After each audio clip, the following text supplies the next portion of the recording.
Okay, so here we are. It's at the end of an absolute amazing day. I had the pleasure of meeting a gentleman by the name of Taki Moore. I think you're going to love this interview because for me what Taki represents is a guy that has had a certain situation in life that's come about. He's had to change his whole business model and his whole life around. He's been through some things, and it's an incredible story, but he's modeled it to a point where it's now enabled him to travel for months on end. I mean, like, this guy's got 6 kids and a thriving business, a beautiful wife and family, and he's living the dream, in my opinion. So stay tuned for episode of Life Lessons TV, episode number 28. So Life Lessons TV, look, it's going to be sort of, I think, a little bit edgy. I think it's going to be a little bit off the cuff. I'm letting you know now that once I get excited about a topic, I might swear a little bit. I might let a couple of curses go. So it's one of those things where I think I just want things to be kind of real. Hey guys, Adrian here. Welcome to another episode of Life Lessons TV, episode number 28, and I'm joined by Taki Moore. Welcome to the show. Thanks, bro. Good to be here. It's great to have you. Just to let you know, I've been watching your things, your marketing stuff for like a long time. I felt a little bit stalked. I'm sorry about that.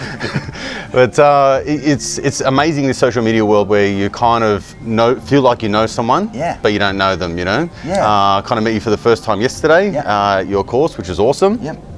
But I remember being in another life, I was a real estate agent, so I used to get your little short, sharp, quick little videos. Midget wrestles, I used to call them. Yes, yeah, that's right. So when I used to I first started getting into online marketing for real estate. Yeah, right. So since then, anyway, that's another life. Let's talk about you, right? Well, yeah, whatever. What I really want to talk about is, I'll get into this a bit later, about your lifestyle, how things have sort of changed for various reasons. Yeah. But I want to know more about your story. So I guess, can you give us a little bit of a snapshot about who you are, what you do? Can you introduce yourself, and away you go. All right. Taki Moore, father of 6. Wow. Yeah, it's crazy. I sort of got.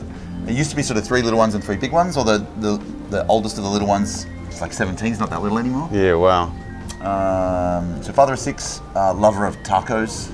Yeah, yesterday we finished up the workshop. It was amazing. I hadn't eaten all day. I was like, I saw your steak going cold there behind there. I was getting a bit hangry by the end. I realised I was a bit snappy at the end. As soon as we were done, okay, babe, we've got to go. Walked down Pitt Street, found Mexico, some tacos. I was back in a happy place. It was really good. Great. By day, kind of work-wise, I work with coaches, consultants, help them to grow. Yep. And don't love shoes, do love travel. Good. So I noticed. Yeah. Look at you. It's good. Well, I thought I actually come here with thongs, but then you're nice and free and easy, and I thought I'll join the club. Oh, it's so nice. I feel really, And I noticed yesterday as well. It's kind of like, this dude's barefoot. It's a little bit weird. It's a bit like a vertical mullet, business on top and party down below. I know. I dig it though, because it totally come through the crowd. Everyone was nice and relaxed, and some shirts and jackets and all that kind of stuff can be a little bit stuffy, So I think I have no idea what it does, kind of brand-wise, but frankly, it's just me. Sure. I don't really wear shoes at home. I wore shoes to drive here because apparently if you get pulled over and you don't have them, you get in trouble. I don't want to get in trouble. Really? I heard. I don't know if it's true. I think it is. Don't want me wearing shoes. You're living a lie. I'm living a lie. Anyway. Yeah. So I don't wear them at home. We live up on the northern beaches in Sydney. It's very cash up there. Most of the restaurants I go to know me, and they're cool if I don't wear shoes or if I flip-flops, Yeah, gotcha. As long as I tick them off. But so I figured, why would I? Like, for years, I was like, dress up for a workshop. I think this is really dumb. I don't want to wear shoes. For like 3 years, and then eventually I didn't do it, and nobody seemed to mind. Yeah. Who cares? I love it. It's yourself. Yeah.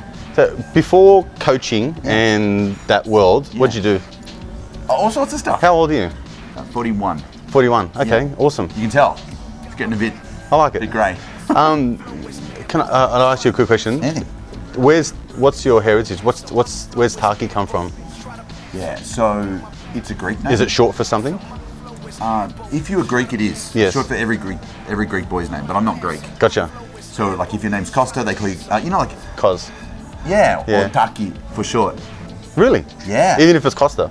Yeah, Kostaki. Like, if your name's Jim, they call you okay. Jimmy. Right. John, Johnny, Tim, Timmy. The Y Gotcha. at the end in English. Yes. In Greek, they put Taki on the end of everything. Right. Apparently. I'm not Okay. Greek, but that. So mum and dad knew a Greek guy. His nickname was Taki. That's what it was called. That's my name. Right. So it's just Taki.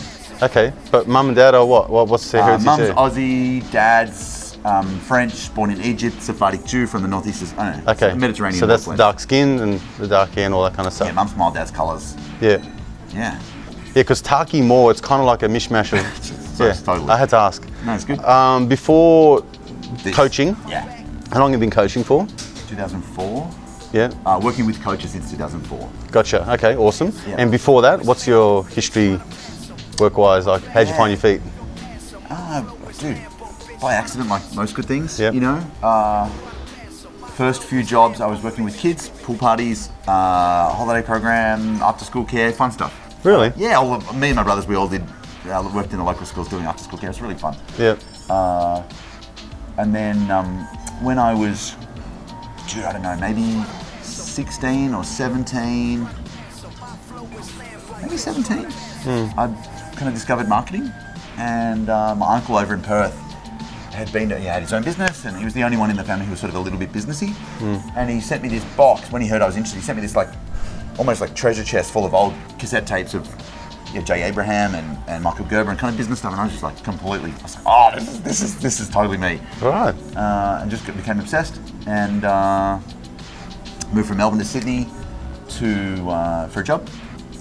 Big family, frankly wanted a little bit of space, time to do our own thing. My wife's from New Zealand, but we met here.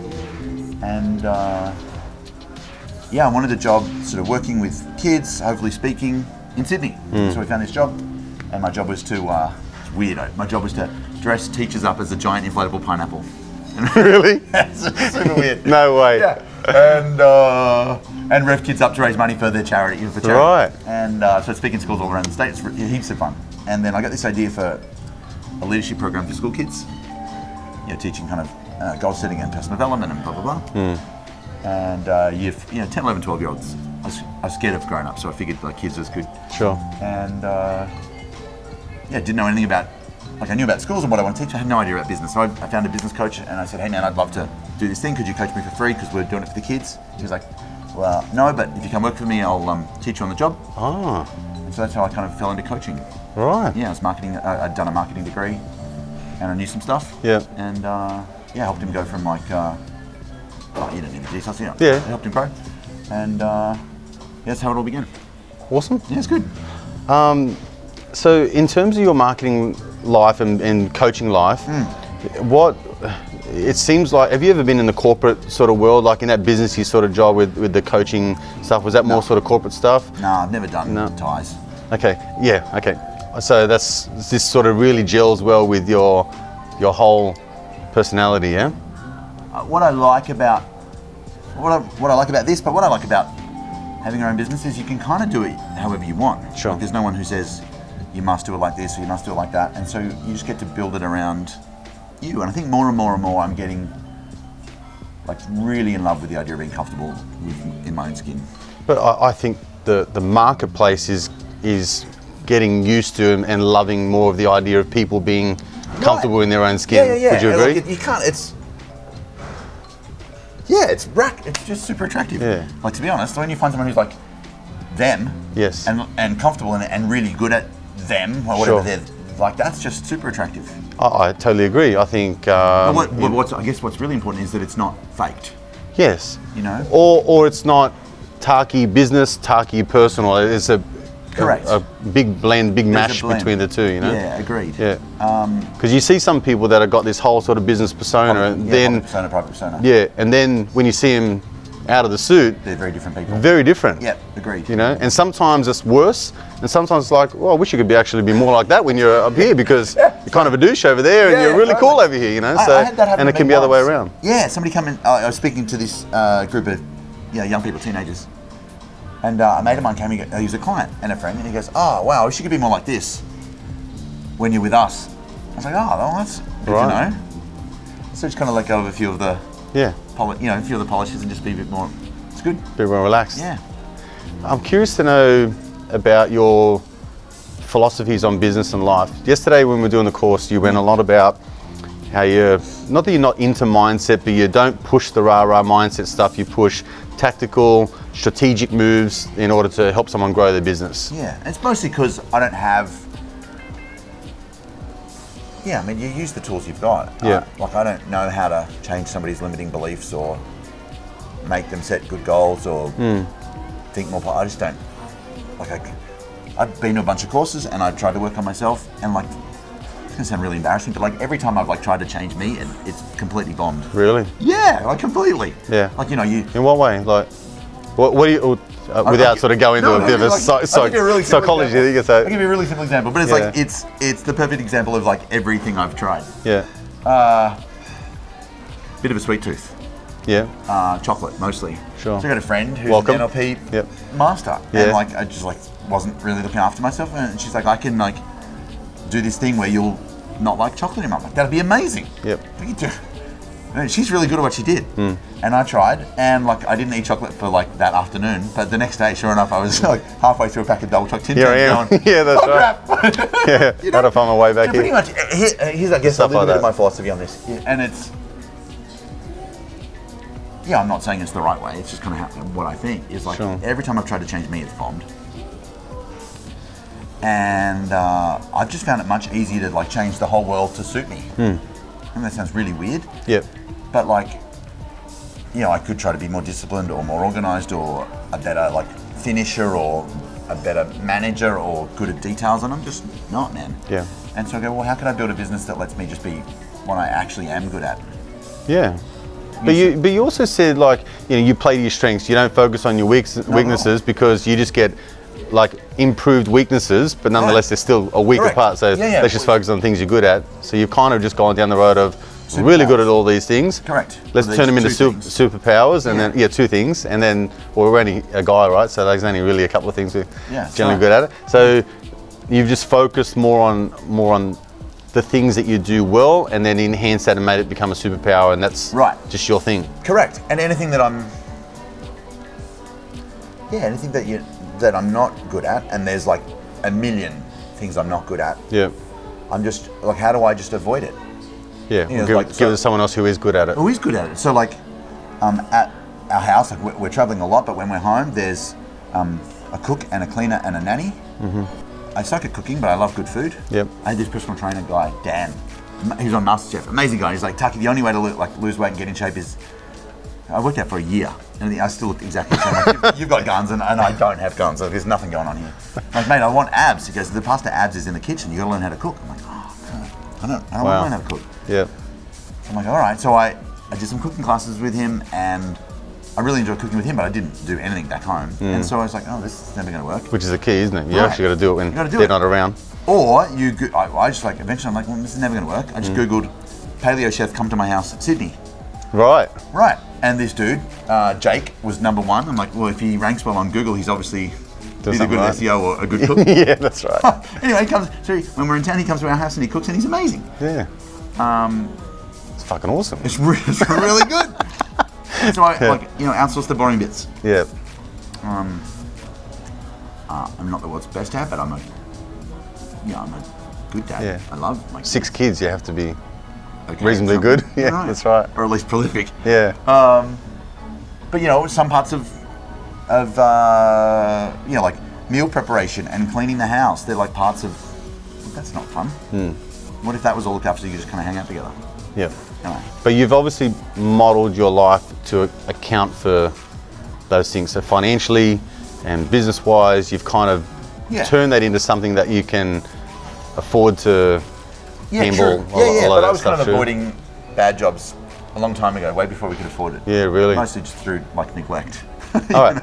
So can I just give you an observation of mine, right? Yeah. You talk a lot about the mindset stuff has never really worked. You tried to change yourself, you failed, sort of thing. And so what's the point? Let's just focus on what I'm good at, right? Yeah. However, just in that little conversation, even from yesterday, there's a lot of mindset going on here, right? Like a lot of belief systems that have been pushed and expanded, and like realizations, and you know what I mean? Self-awareness. So maybe I'm doing mindset, but I just don't call it that. Maybe I just don't know that's what it is. It's an unconscious mindset? I certainly think. Like, how do you go from that sort of mentality of, you know, we everyone knows like the work harder, work smarter, not harder sort of philosophy. Yeah. But a lot of us are just like struggling to find the secret sauce, whereas you kind of worked that out, you know? Oh yeah, but like I worked it out, you know, through agony and pain, Yeah. like most, you know, like so. But do you get what I'm saying though? Like, so from a monetary belief systems wise, like if you want to call it that, Sure. is something that you seem to have pushed through to a certain level, right? No, I don't think so. I just don't really care about it. Like I But don't, is that a belief system or not? Like, no. what's the belief system of I don't have any attachment to money, or I don't care about failing? Like, do you know what I mean? Like, No, like where does that come from? Dude, it comes from being terrified that we weren't going to be able to afford the kid that I found out we were pregnant with. Right. And like the only goal I've actually like set, like a money goal, I think I've set like one goal that actually worked, Yep. which is almost 9 and a bit years ago now. Kerry Marie, my wife, come home one day. She goes, "I've got some news. Can you sit down?" I'm like, "That's how all great." Yeah, yeah, that's right. I know where this is going. This is going to be great. Yeah. Oh, all right. She goes, "I'm pregnant," and I was like, "Oh, babe, that's amazing." You know, like, you know, hugged, and she walks out of the room. I'm like, "Oh, fuck." like 2 weeks before, I had to go to my best mate Sam. Yeah. But everyone's my best mate, so any other best mates watching this, Yes. if your name's not Sam, I love you too. Apologise. Yeah. I had to borrow $200 off him to go to Coles and get. Oh, really? Yeah. So now I'm freaked out, and so I'm like, shit. Like we've got to. By the time this baby's here, like we've got to. Like my son Zachariah is a super creative kid. He was at performing arts high school, like super expensive. I was making $50,000 a year in a job. I think maybe it might have been 60. I think it was $50,000 a year. The school fees were like 20 plus. Shit. So you go $50,000 a year, take away tax, Yeah. take away school fees. The school's like, I don't know how you're affording this. I'm like, well, we're kind of not. Find out we're pregnant, and so I had to. I was like so stressed, man, like so stressed. So if we could just get to like $8,000 a month by the time this baby's born, I think we'll be okay. And so that was like the obsession. We did it in 2 months. It was like a complete Wow. first webinar. Yeah, right. Few webinars. That's why I'm like obsessed about You're this. mad about them. Yeah, totally. But like once I don't know. Like I don't find money that exciting. Sure. I like to. But your driver is obviously not the dollar. I don't It's even what know it the score. it's Like, what let it alone- provides. Right, completely. Yeah. Like I love yeah. to travel. Yeah. I don't like shoes, but I like to buy. Like it's really dumb. I like to buy Yeah. shoes. Right. Okay. I don't really wear them much, but I like to buy shoes. I love to travel. So let's talk about that. Yeah. I've got 3 kids, right? So I'm like a halfway to your You're doing level. Great. No, that's fine. However, one of the goals that I've set, been in the business, corporate, real estate sort of life, trying to build a fucking tower as bigger than anyone else's, which sent me crazy half the time. Yeah. I got out, and my goal now is to go. You know what? Let's have experiences, not things. Yeah. So I've been pushing all towards cars, houses, Yeah. multiple businesses, shit, right? Yeah. So now I want Well, that's cool too, experiences. if that's your thing. It's my thing. I get that, right? So I'm not, I do push my dream agenda. car was a Vespa. You're right. Like I won it in a competition. I was like so stoked. I wanted a Pontiac Firebird with So the that's fucking way gold cooler than my eagle on the top. Yeah. Anyway, so That's cool. but now my thing is travel. Yeah. I'm not super high on the education system Sure. in terms of that. So, but that's helped me sort of gravitate towards your kind of way of life. But I want to talk about why that come about, because you mentioned an interesting story about your son. Yeah. And so you had to change your business model up to suit your Yeah, son. yeah. Your hand was forced in a way. So I just want to know more about that Yeah. situation. Yeah. So we've got 6 kids. Ethan, about a year and a half after Eth was born, which is a while ago now. We knew something was wrong right through pregnancy, but we didn't know, towards the end of pregnancy, we didn't know what. And he's born super prem. He's got cerebral palsy. We'll find out about a year and a half in. And He's got CP and autism, epilepsy, just a bunch of stuff. Wow. Yeah. He's also, I mean, please don't feel sorry for him. He's also the funniest kid on the planet. He's, I've seen a couple of videos with you two. He Yeah. just ripped me. He's fun. He's hilarious. But because he's got CP, especially like it affects his legs a lot, and so every few years we've got to go to Westmead Kids Hospital, which I'm stoked about. I don't know if you know, my dad was an architect. He helped design it. I didn't know. And I used to visit it as a kid, and now I get to take my son there. And every time I go, I'm like so grateful to Dad for it's awesome. Yeah, that's amazing.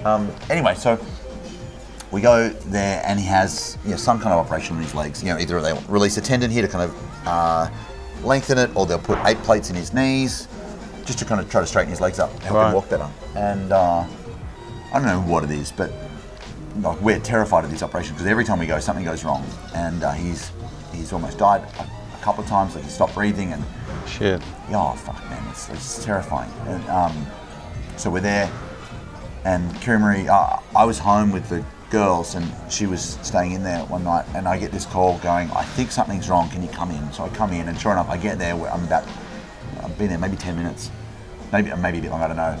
And he's on this oxygen machine, a little thing checking oxygen saturation, and it just drops, and we hear this beep. His heart's still beating, it's not heart, but it's breathing. And we call for someone, and the nurse runs in and just slams this panic button. And dude, amazing! I got so much.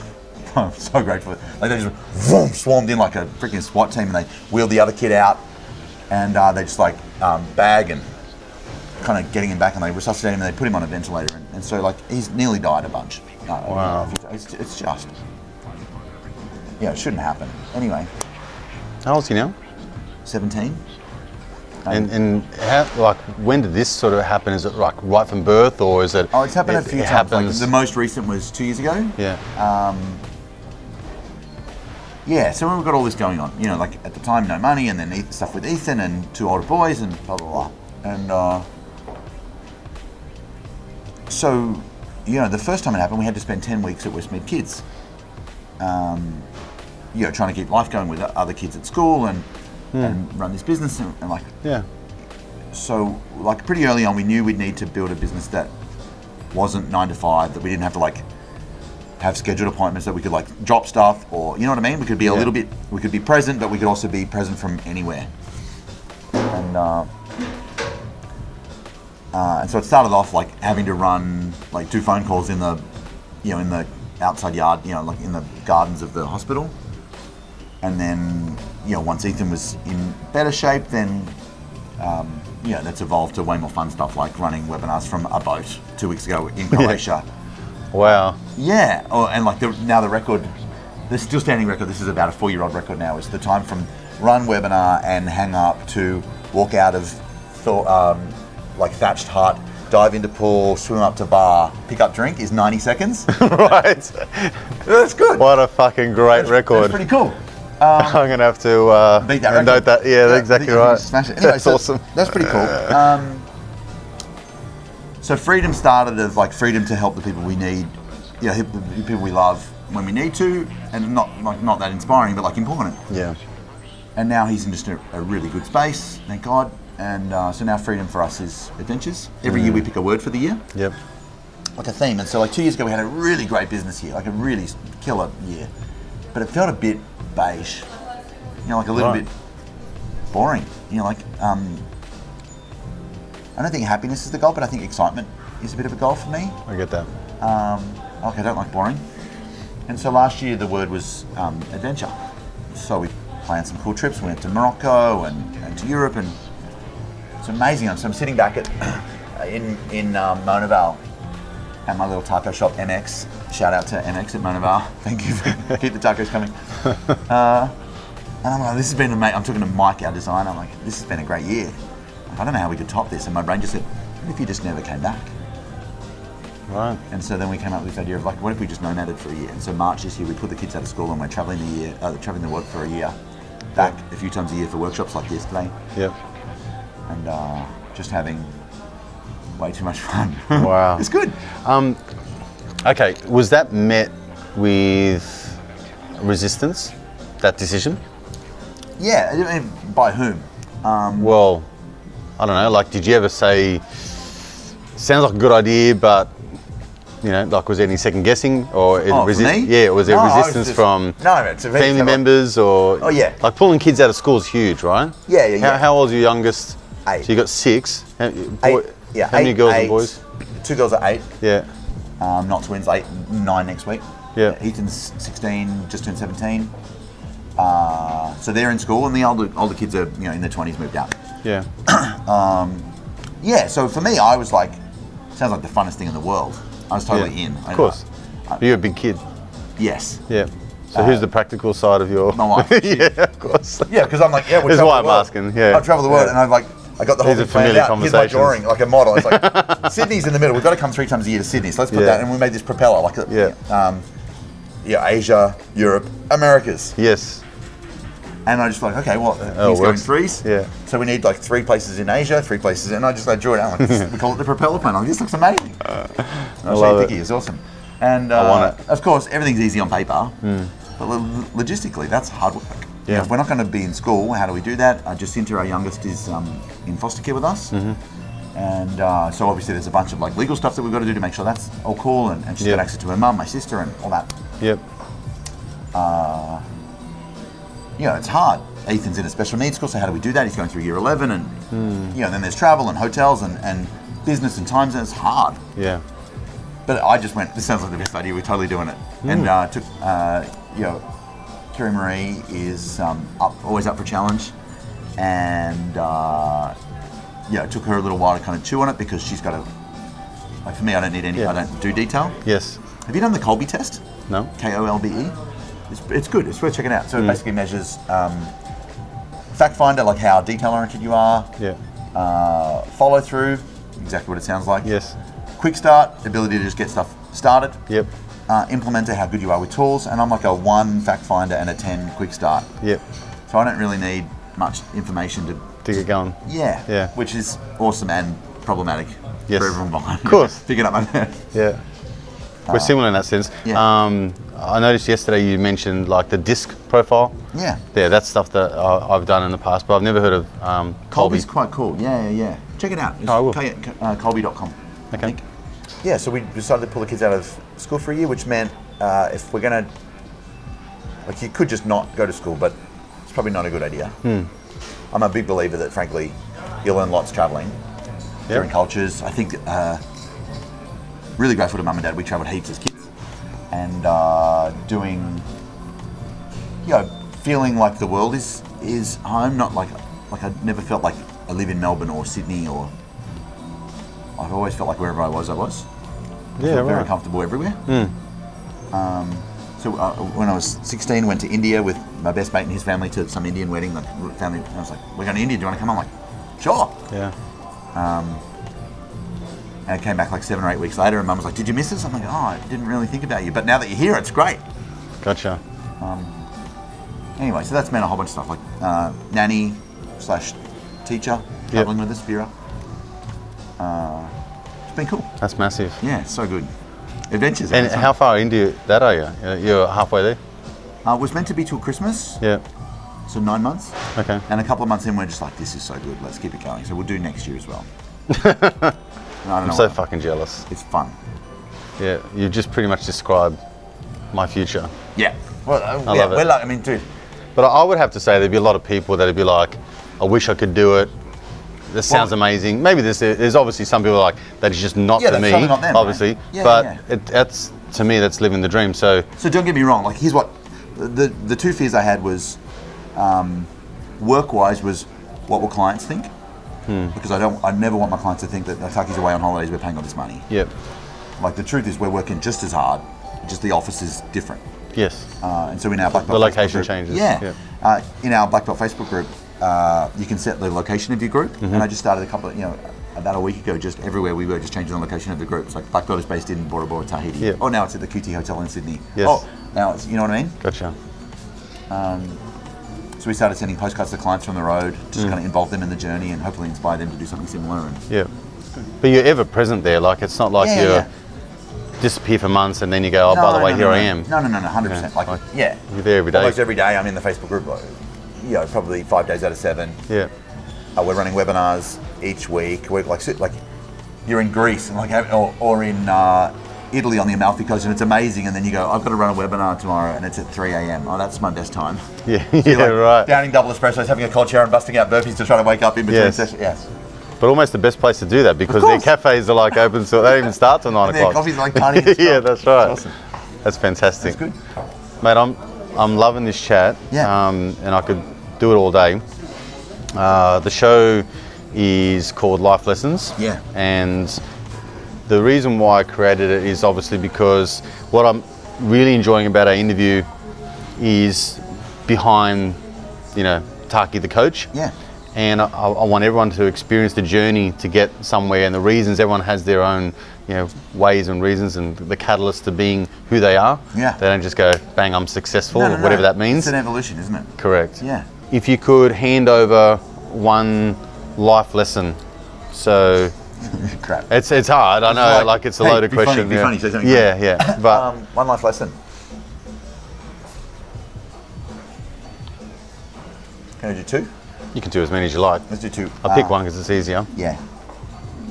So let's do one work and one business. One life. Actually, I'll give you one that I learned from a weird place. First ever workshop. I'm in at the Australian Technology Park down in Sydney. I'm in a taxi on my way back home. Had to go to mum and dad's place, drop my stuff off there, and go out to dinner with one of my best friends. Mm-hmm. And this cabbie is a weird cat, typically kind of city taxi, but the dude's wearing a cravat, Right. which is unusual. Yeah. In between him and me, there's a porcelain yellow New York taxi, convertible, with a book in it called Taxi Driver Wisdom. I'm like, tell me about that, and we have a look through. Yeah. He's listening to Aussie rap, which is awesome because I like Aussie rap. And he takes me through laneways instead of main streets. He goes, I like to cruise the laneways because I think graffiti is art. It's beautiful. And so if I see something nice, I'll pull over, I'll take a photo. And if the council ever comes and cleans it up, I'll print out my photo and stick it back on because I think art should be preserved. It's this Wow. kind of it's Yeah, a trip, so right? unique. It's weird. Anyway, so we're driving along and we're about to pull up at my mum's place in Cleve. And he goes, do you spend much time with good friends? I'm like, heaps of time with good friends. In fact, I'm going to drop my stuff off here and heading to Darling Harbour, go hang out with them now. And he goes, this is the lesson. He goes, have as much fun as they'll let you, and then a little bit more. That way you'll feel like you're getting away with something. Right. And this year, this kind of travel trip for us is that. We feel like we're having as much fun as they'll let us, and then a little bit more, we feel like we're getting away with something. And Awesome. so I just think, life's too short to do it the way you're supposed to do it. Everyone's doing it the way they're supposed to do it. Plus or minus 10%, we all kind of do it more or less the same. The people who stand out are the people who've kind of found them a little bit. And so if there's something like you've been thinking about doing for ages, maybe now's the time to try it a little bit more. Like for me, getting rid of the shoes. If there's something that you do that you don't like, maybe it's time to not do that. The best list I ever made years ago was a stop doing list. You know, all the shit that I hated. So it was like, I will never... To not do. Yeah, never wear a tie. Eat Brussels sprouts, although I've changed that. I've actually found out that was just the way my dad cooked them was crap, and if you add bacon to anything, it comes out great. What else is on the list? I want to die having never watched The Sound of Music. So far, so good. Never work with, dickheads Yeah. below my pay grade.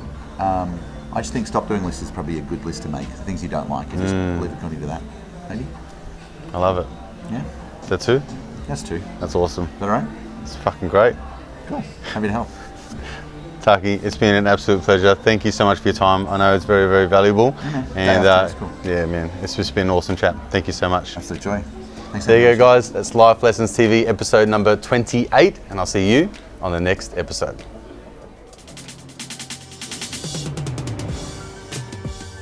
So, Life Lessons TV.